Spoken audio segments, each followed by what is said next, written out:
the Bachelor production designer on Mansion Makeovers, the show's secret warehouse.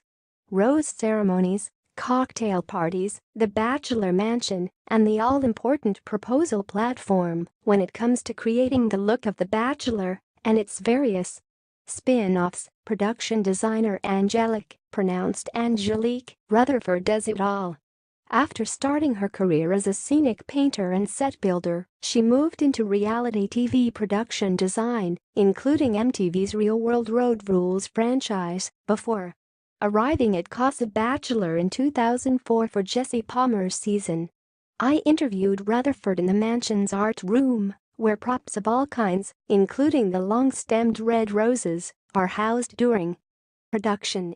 After I was done geeking out over the roses, it was a little disappointing to learn that they're purchased someplace downtown, not some magical store dedicated to growing Bachelor-only flowers. Rutherford explained what goes into designing the most dramatic reality show ever.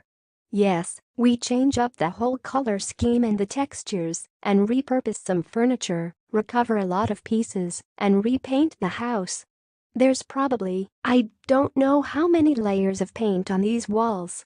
Turns to a nearby colleague. Dustin, how many layers of paint do you think are on these walls?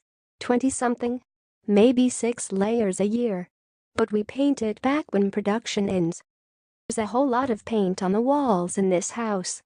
Rooms are getting smaller.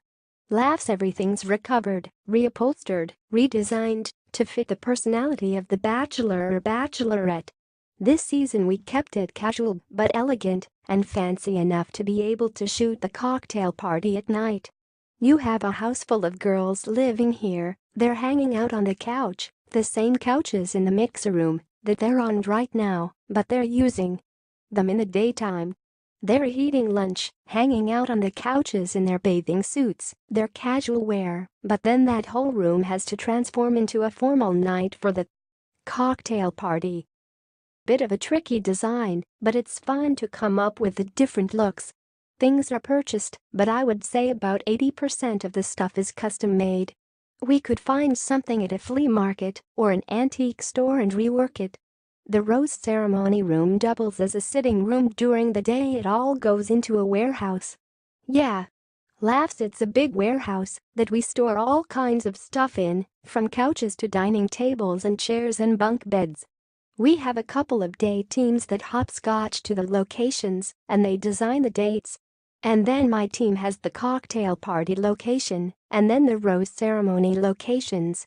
We take these spaces and we bachelorize them, turn them into a working space for us to shoot in. One of my favorites is when we had Chris Sowles as our bachelor and his barn. He had a family barn that was untouched for years. There was hay in this barn from, like, the 30s.